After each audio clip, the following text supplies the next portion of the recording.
এবছরের মতো কিন্তু কাঁচা আম প্রায় শেষ হয়ে আসছে। আর আপনারা মিস করবেন না, এই আচারটা খুব চটজলদি করে বানিয়ে ফেলুন। এতটা মজার একটা আচার, এটি কিন্তু খুব মজা হয় খেতে। খিচুড়ি, ভর্তা ভাত আর হচ্ছে বিরিয়ানি সব কিছুর সাথে বেশ ভালো লাগে এই টক ঝাল মিষ্টি বার্মিজ আচারটি। দেখতে পাচ্ছেন কতটা কালারফুল, সেরকমের ফ্লেভারফুল, সেরকমের টেস্টি খেতে।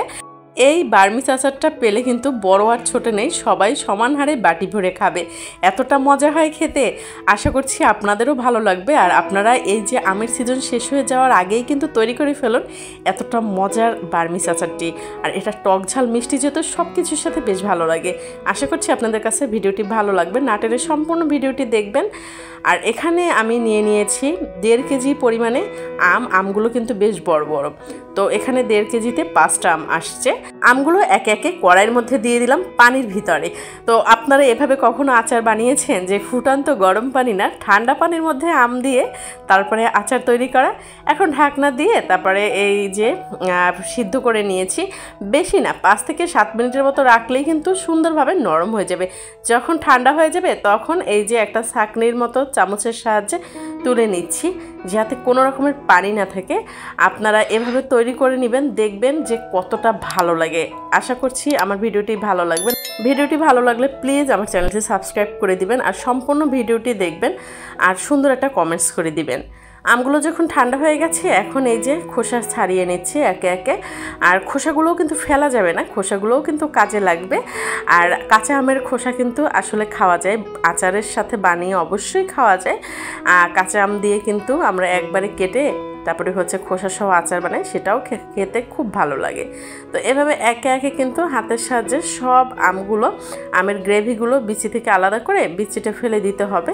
আর এখানে হচ্ছে আমার এই যে 1.5 কেজি আমের যে গ্রেভি, তো আমের গ্রেভিগুলো কিন্তু একবারে সুন্দর করে মিহি করে নিতে হবে।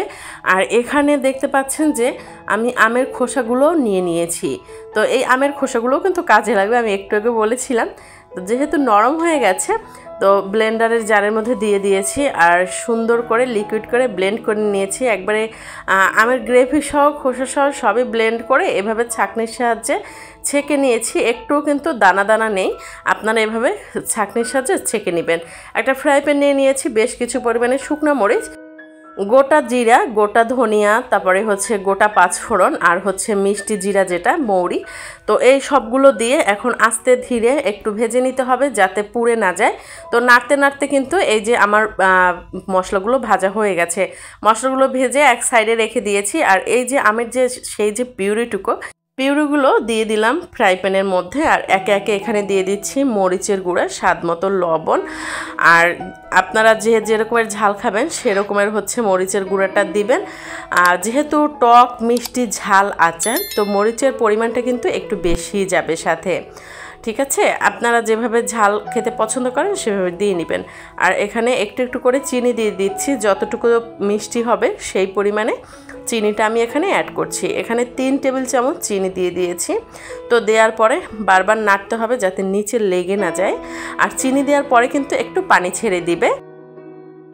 বিট লবণ দিয়ে দিচ্ছি খুবই সামান্য পরিমাণে। আর ওই যে ভেজে রাখা মশলা সেটা গুঁড়ো করে নিয়েছি, সেই গুঁড়োই দিয়ে দিলাম হচ্ছে 2 চামচ। আর দিয়ে দিচ্ছি চিলি ফ্লেক্স, এগুলো দিলে কিন্তু একটু ঝালটা বাড়বে। চিলি ফ্লেক্স, তারপরে হচ্ছে মশলার মধ্যে যেহেতু শুকনো মরিচ ছিল তো ঝালের পরিমাণটা কিন্তু আস্তে ধীরে বেড়ে যাবে। যেহেতু চিলি ফ্লেক্স যাবে, তারপরে হচ্ছে ওই যে মশলাটার সাথে মরিচও যাবে, শুকনো মরিচের গুঁড়া। তো আপনারা মরিচের গুঁড়াটা একটু হাতে রেখে তারপরে হচ্ছে দিবেন।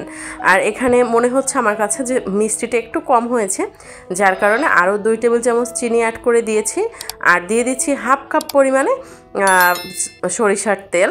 তো এগুলো দিয়ে আবার নাড়তে হবে। আর এই আচারটা কিন্তু বানাতে গেলে অনেকটা সময় নিয়ে ধীরে সুস্থে বানাবেন, নাড়তে নাড়তেই হচ্ছে আচারটা তৈরি করতে হবে।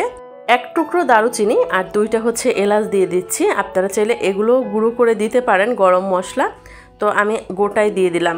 তো দিয়ে আবার নাড়তে হবে অনবরত, একটু সাবধানে করবেন। এই আচারটা কিন্তু প্রচুর ছিটে গায়ে উঠে, তো যাতে গায়ে না লাগে।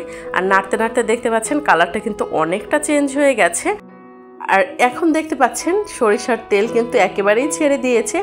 আচারের সাথে যে তেলটা দিয়েছিলাম হাফ কাপ পরিমাণে তেলটা কিন্তু বের হয়ে আসছে।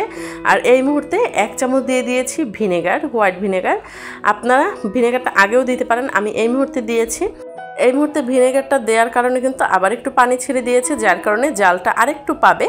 আর এখন দিয়ে দিচ্ছি লাস্ট প্রসেসিং, যেটা ওই যে গুঁড়া করা মশলা রেখে দিয়েছিলাম না একটু, সেই মশলার অর্ধেকটা আবার দিয়ে দিয়েছি।